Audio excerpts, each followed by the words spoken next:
और आगे बढ़ने से पहले आपके साथ एक दिलचस्प फैक्ट साझा करने जा रहा हूं। क्या आप जानते हैं दुनिया में सिर्फ 49 देश ऐसे हैं जिनकी आबादी 3 करोड़ से ज्यादा है? और क्या आप जानते हैं अकेले भारत से बाहर रहने वाले भारतवंशियों की आबादी 3,54,21,987 है। यानी हम कह सकते हैं कि प्रवासी भारतीयों की संख्या को एक देश मान लें तो ये देश दुनिया के 146 देशों से भी बड़ा होगा। भुवनेश्वर में प्रवासी भारतीय सम्मेलन चल रहा है, जहां आज प्रधानमंत्री नरेंद्र मोदी ने कहा कि भारत से बाहर रहने वाले ये भारतवंशी दरअसल भारत के राष्ट्रदूत हैं और ये चाहे जहां भी रहें इनके दिल में भारत ही धड़कता है।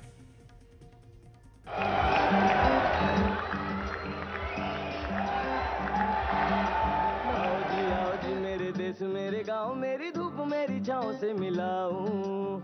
आओ जी मेरे देश मेरे गांव मेरी धूप मेरी छाँव से मिलाऊं। आओ जी मेरे देश मेरे गांव मेरी धूप मेरी छाँव से मिलाऊं। आओ जी अभी प्रारंभ में मेरी धूप मेरी छाँव से मिलाऊं। जो स्वागत गान हुआ,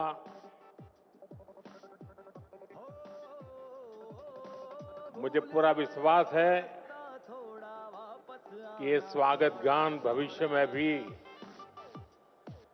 दुनिया में जहां जहां भारतीय समुदाय के कार्यक्रम होंगे उसमें जरूर उसको बार बार बजाया जाएगा। आओ जी मेरे देश मेरे गांव मेरी धूप मेरी छाँव से मिलाऊं। प्रधानमंत्री मोदी जब प्रवासी भारतीय सम्मेलन में ये कह रहे हैं कि दुनिया में जहां जहां भारतीय समुदाय के कार्यक्रम हो इस गीत को जरूर और बार बार सुनाया जाए, तो पहले यही देख लीजिए कि प्रवासी भारतीयों का वर्चस्व कैसे बढ़ता जा रहा है। दुनिया भर में कुल मिलाकर 3,54,21,987 प्रवासी भारतीय हैं। इनमें एनआरआई यानी दुनिया भर के देशों में रह रहे भारतीय नागरिकों की तादाद 1,58,50,612 है, जबकि पूरी दुनिया में 1,95,71,375 लोग ऐसे हैं जो दूसरे देशों के नागरिक जरूर बन गए लेकिन वो भारतीय मूल के हैं।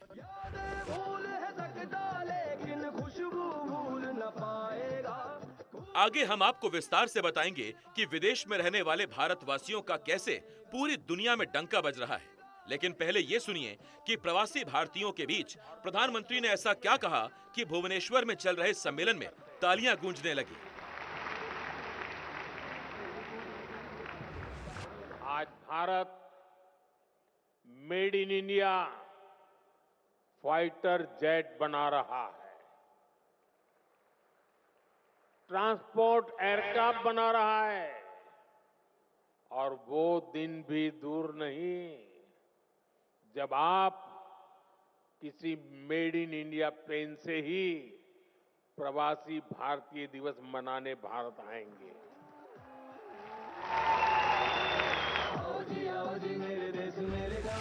प्रवासी भारतीय सम्मेलन में भाग लेने के लिए 70 देशों के 3,000 से ज्यादा प्रतिनिधि ओडिशा पहुंचे हुए हैं। प्रधानमंत्री ने सभी लोगों का इस बात के लिए धन्यवाद किया कि उनकी वजह से देश का नाम पूरी दुनिया में ऊंचा हो रहा है।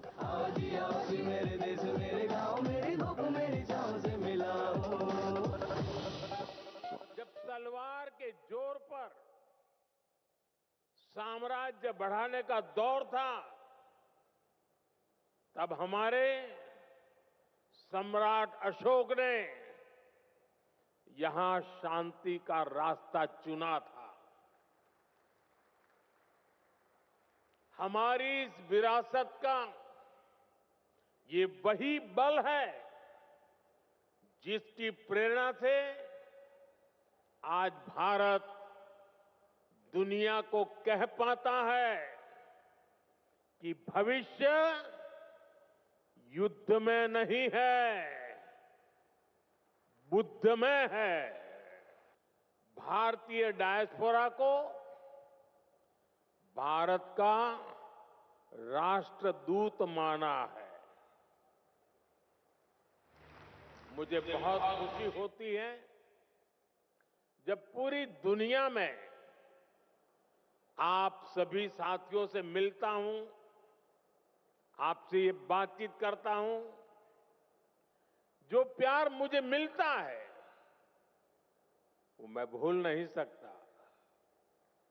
आपका वो स्नेह, वो आशीर्वाद हमेशा मेरे साथ रहता है।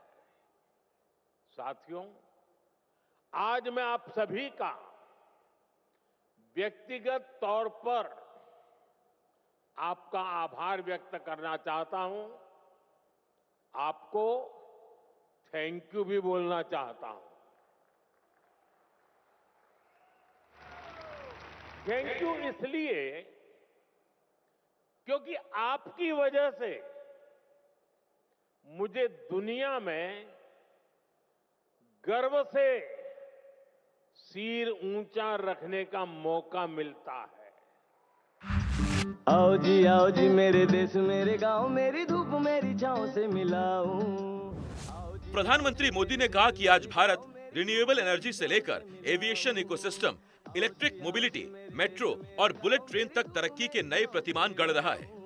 और जब भारत बढ़ रहा है तो इसमें प्रवासी भारतीय भी उतने ही खुश हो रहे हैं जितने भारत में रहने वाले लोग।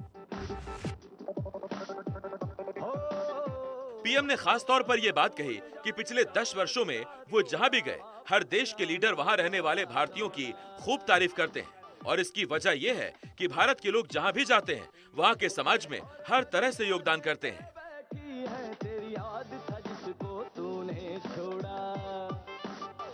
हम जहां जाते हैं वहां के रूल्स, वहां के ट्रेडिशंस की रिस्पेक्ट करते हैं।